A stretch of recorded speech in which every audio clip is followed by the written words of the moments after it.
Hi, Jack Canfield here, and welcome back to another segment of Talking About Success. I'm here with Bobbie Cole, who's an author of a fabulous book. And we're going to talk about success really today in the spiritual dimension. You wrote a book called She Does Not Fear the Snow, which has a biblical reference, which I'm going to let you talk about. Sure. And you have a very interesting journey of going from your Judaism to Christianity. Yes. And finding God and God finding you. And rather than ask you a series of questions, I just want you to tell your story a little bit and share with our viewers this experience of how you found your path, your husband. There's a lot in there that's very exciting. So just unpack it for us. It's a big story, but I'd had cancer and I'd been sick for 5 years, and my business had failed, and my marriage also had failed, and I'd been on my own for 2 years and hadn't dated or anything like that, and went to Israel looking for some kind of meaning and purpose, and never expected to find it in a Jerusalem church. Mm-hmm. But that's what happened. My friend graciously, who was traveling with me, she graciously came with me to synagogue on Friday, and I couldn't refuse to go to church with her on the Sunday. And that began a process that changed everything. And through signs and wonders, I was led to visit her subsequently in her native Canada, from my native UK, where I was introduced to her brother, and I've never looked back from that. It's a story that's similar to Ruth in the Bible, really. Claimed in the land of Israel by God, and then blessed with a new husband of faith. So you found your husband, this was her brother, became your husband? Yes, and the day that we went into the Jerusalem church, mm-hmm. she started immediately snapping photographs saying, "This is for my brother Butch, he'd love it here." And so it was a little bit like he was there already with us. Uh-huh. Yeah. Uh-huh. So you talked about signs and wonders. Can you share what some of those were? Well, these photographs that she was taking, they didn't come out at all like photographs. They looked like tongues of golden flame. Oh, really? Yeah. She'd snapped the auditorium, she'd snapped the band, and we couldn't see any of that. It was just tongues of golden flame. And then I would have left it. If it had been in my camera, I would probably have said, "Oh, glitch." But the timing was really significant for me, because I'd had an experience that I can only describe as a Holy Spirit experience. I had a trembling and strong feelings that I really hadn't expected at all to happen. And she went ahead and investigated it the next day, and this led her to a rug on which the two of us were depicted, a Persian picture rug. And this rug was sent to her in Canada, so that was the impetus for me to go to Canada. I had to see the rug. Mm-hmm. And I still don't to this day really know the meaning of the rug, but I really do feel that God led me there to meet mm-hmm. the man of my destiny. It's a magic carpet. Yeah, absolutely. Magic carpet ride. There you go.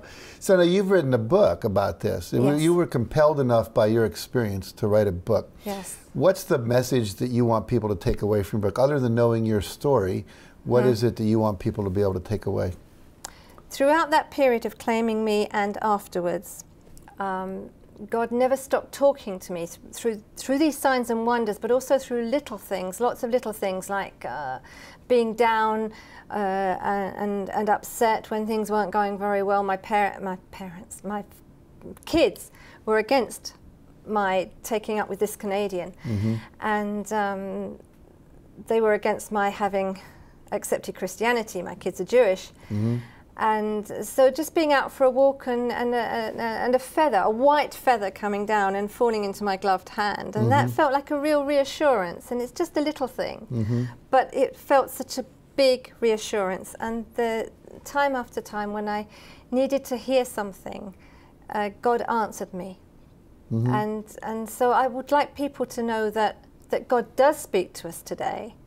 That it's not just stuff in the Bible, that he still speaks, and if we could only listen and keep our eyes open, we might see what perhaps we're missing, what we're perhaps skeptical about.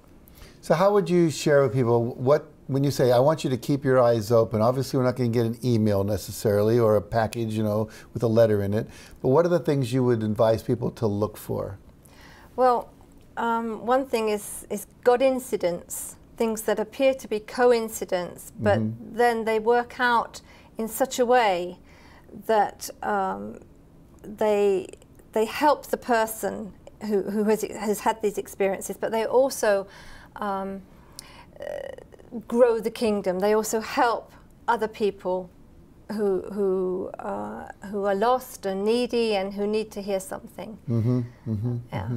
So we're not alone. And if we just look around, there are all kinds of signs that are communicating with us if we're willing to look and listen. Yes, I think so. Very good, very good, very good. So if someone wanted to get a hold of your book, how would they do that? Perhaps the first place, well, it's on Amazon. It's on Amazon.com? Yeah. Okay. It's on all the Amazons throughout the world. Very good. But the first place that you could look is on my website, testimonytrain.com. That's right. You have a program where you train people how to write their own testimonial stories, their own testimony stories, and it's called?